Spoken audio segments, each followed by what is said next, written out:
छोटे से छोटे काम के लिए भी हमको ज्ञान की आवश्यकता है। इसलिए सृष्टि के आदि से ही ज्ञान की महत्ता सुनिश्चित हो गई। ब्रह्मा जी ने जब अपने आप को जाना तो इस रूप में जाना ही नहीं कि मैं कौन हूं।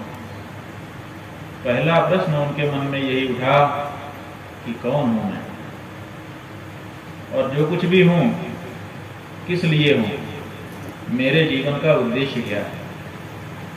तो संसार में सबसे पहले जब सृष्टि बनी तो क्या बना?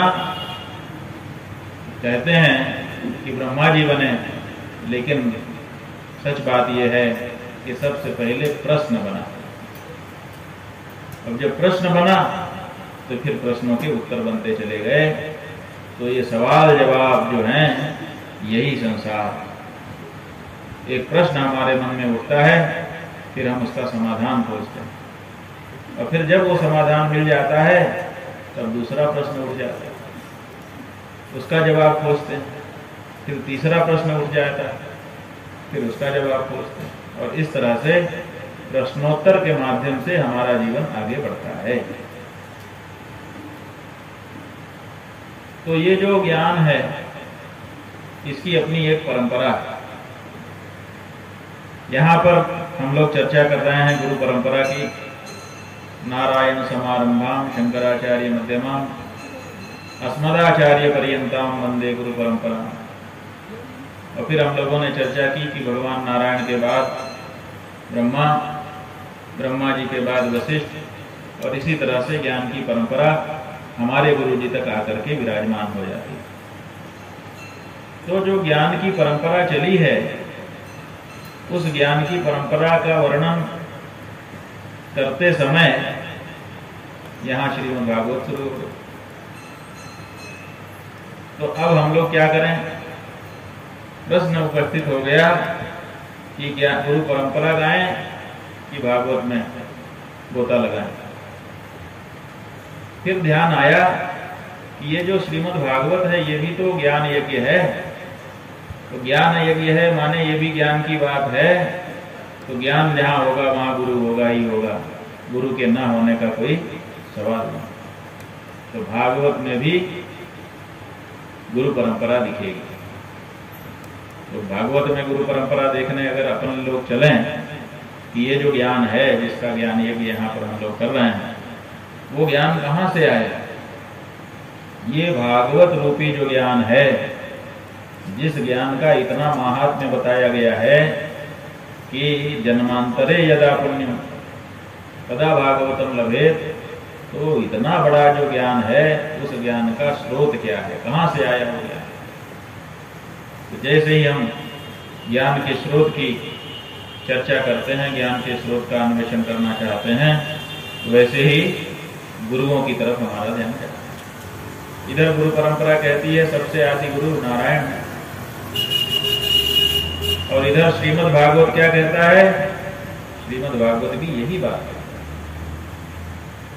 इसीलिए आप श्रीमद् भागवत के मंगलाचरण का ही अध्ययन करें तो उसमें आता है तेने ब्रह्म हृदय आदि कवये।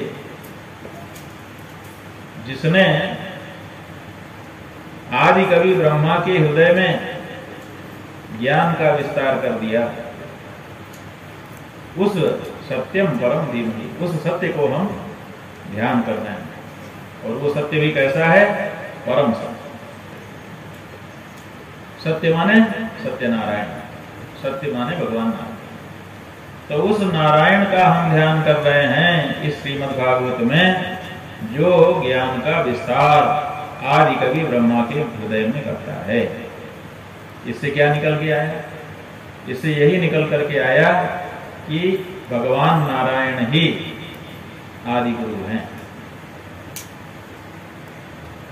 और स्पष्ट, अगर और स्पष्टता के साथ देखना चाहें तो द्वितीय स्कंद के चौथे अध्याय में जहां पर भगवान श्री सुखदेव भागवत की कथा आरंभ करते हैं तो सबसे पहले मंगलाचरण करते हैं। वो क्या मंगलाचरण कर रहे हैं?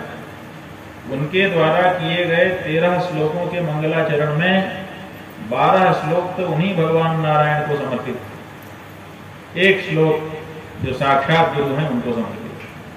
आदि और अंत का ग्रहण उन्होंने किया है। आदि और अंत का ग्रहण कर लेने से मध्य का भी ग्रहण हो जाता है। आदि रंतेन सहेता, इस नियम के अनुसार। तो भगवान नारायण का स्मरण किया और अपने श्री गुरु व्यास जी का स्मरण अंतिम श्लोक में करके सुखदेव जी महाराज ने यह बताया कि भगवान नारायण ही आदि गुरु हैं। और वो कहते भी हैं, प्रचोदितायेन पुरा सरस्वती मितन्वता जस्य सतीं स्मृतिं हृदि स्वलक्षणा प्रादुरभूत इलास्यतः समे ऋषीणां ऋषभः प्रसीदताम्। मेरे ऊपर ऋषियों के ऋषभ वो भगवान नारायण प्रसन्न हो जाएं, जिन्होंने बड़ा काम किया। क्या काम किया?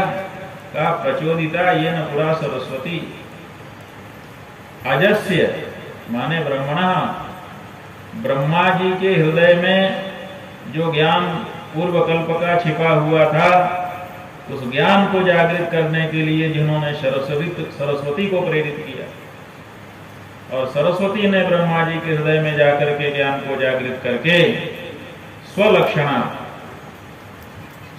सरस्वती माने स्वार्थ समन्विता सरस्वती, ब्रह्मा जी के हृदय में न केवल वेद का ज्ञान उत्पन्न हो गया, बल्कि वेदों का अर्थ भी उनके हृदय में स्पष्ट हो गया। स्वार्थ समन्विता माने दो तरह से आपको उपस्थिति हो सकती है। छोटे बच्चों को हम लोग गीता जी पढ़ा रहे हैं। कैसे पढ़ा रहे हैं? कहते हैं बोलो धर्म क्षेत्रे कुरुक्षेत्रे, तो बच्चे बोलते हैं धर्म क्षेत्रे कुरुक्षेत्रे। अब पूरा श्लोक बता दिया, रख लिया उन्होंने। अब जैसे तोता बार बार किसी चीज को सुन करके रट लेता है, ऐसे ही हमारे बच्चों ने भी रट लिया। पूरी गीता रट सकते हैं। अब पूरी गीता के अक्षर, शब्द, वाक्य उनके हृदय में आ गए। अब जहां से भी आप शुरू करेंगे वो बोलने लगेंगे।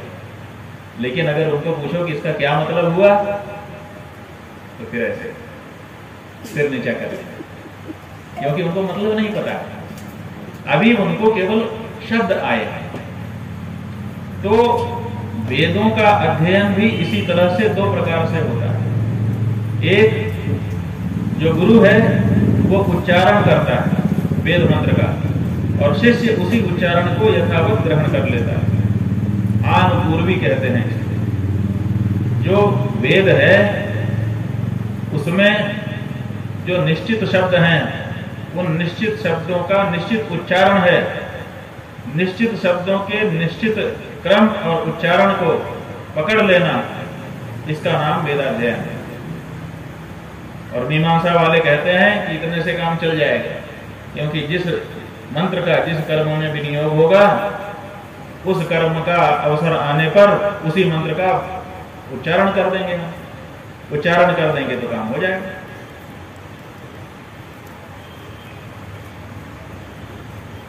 सुगंध चढ़ानी होगी तो सुगंधी शब्द जिस मंत्र में आया है उतना पकड़ लेंगे। त्र्यंबकम यजामहे सुगंधिम पुष्टिवर्धनम पूर्वारुगमिव बंधना मृत्युर्मुक्षीयम अमृता। इतने में से इतना बड़ा मंत्र है, इतने मंत्र में से पकड़ा क्या? सुगंधी। और सुगंधी चढ़ाते समय इस मंत्र को बोल दो। अक्षत चढ़ाना है भगवान को, तो पूरा मंत्र अक्षन्नमी मदंत हव प्रिया अदूपद हस्तो कतस्व भानवो विप्रान विष्ठया मति योजानिंद्रते हरि। इतना बड़ा तो वेद का मंत्र है। इसमें से पकड़ क्या लिया? अक्षत। अक्षत शब्द पकड़ लिया और पकड़ करके अक्षत चढ़ाते समय ये बोल दिया।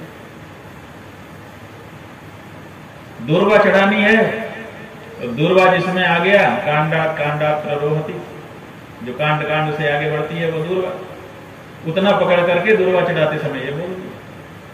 ये जो प्रक्रिया है कि मंत्र में से कोई एक शब्द पकड़ करके तदनुसार का विनियोग करके उस कर्म के समय में उस मंत्र का उच्चारण कर देना, ये एक पद्धति है। मीमांसकों की पद्धति। और दूसरी पद्धति